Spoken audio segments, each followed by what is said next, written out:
the result and the score? Disappointing first half and a disappointing end of the game. So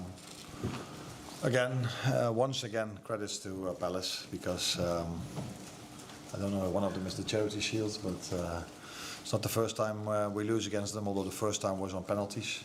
We've played each other 4 times since I'm here. We both won once, twice it was a draw, although penalties they won. So it tells you how difficult it is for us, but not only for us, for every team in the league to beat them. And that's what we could see today. They deserve to be up 2 or 3 goals in the first half. Created 3, 4 very good chances. We were lucky that Alisson helped us.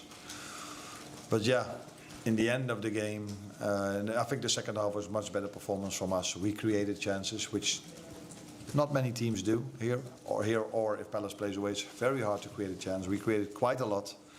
Took a while for us to score a goal. And when we did, limited time to play, and to concede another set-piece goal is then as disappointing as our first half was. What were your thoughts, Arne, at 1-1? Were you just going over the wing at that point? No, we had a lot of attacking players in our lineup at that moment of time, but I don't think many things happened in the extra time. It was, by the way, the extra time of the extra time when we conceded, which I think was fair because they made a substitution, so then you add half a minute extra. And then I don't know exactly when they scored, but I assume that was between 96 and 30 seconds.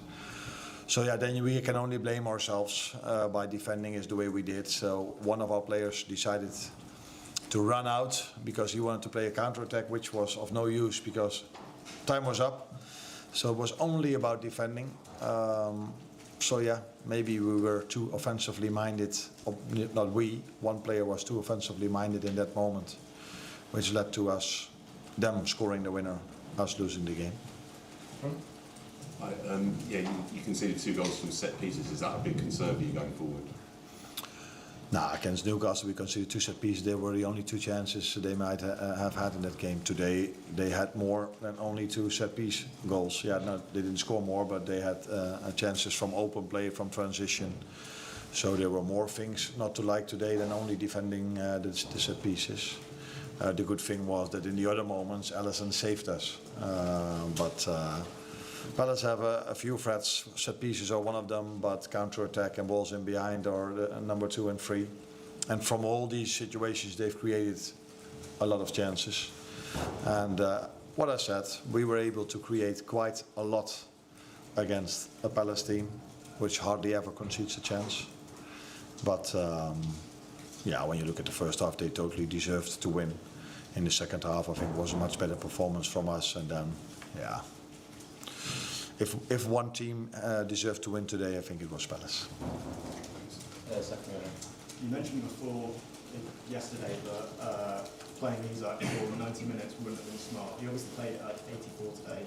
What did you make of the performance and how do you look at that? Yeah, that had a lot to do with the low intensity of the game. If you face a low block, 10 players in and around their own 18-yard box, when they have to do build-up, the goalkeeper takes a little bit of time before he kicks it long. Yeah, then there's hardly any intensity in the game. So in a more open game where both teams want to press high and want to do build-up, and you have to run a lot as a 9 to press the other team, yeah, then you might not play in for 84. But in a game like this, which was low tempo, I think I can say that, with some bursts of counter-attacks from them. But there your number 9 is mainly not so involved in. He was close to a goal. He was very honest to stay on his feet. He got a little bit of a shirt pull. And that's why he was unbalanced when he had to shoot. And that maybe was just enough. So smart foul, or foul, not a foul, but smart little push to get him unbalanced. But he came closer and closer to a goal. But in the end, he didn't score. But quite a good performance for him. Last question here, please. What was the idea to bring in Cody Gakpo? What's the idea behind it? We wanted to overload the midfield with Florian Wirtz in the first half. That's why we didn't start with Cody. But if you're 1-0 down and you need a goal, you prefer to have width on both sides. And that's why we brought Cody in. And later on we kept on bringing in offensive players that can score goals, taking the risk. because yeah, you're already 1-0 down. And again, we scored. Maybe deserved is maybe a lot to say, but if you base only on the second half and the chances we had, because we were just discussing Isak, Florian Wirtz had, of course, a very big chance as well. We were closer and closer to scoring a goal.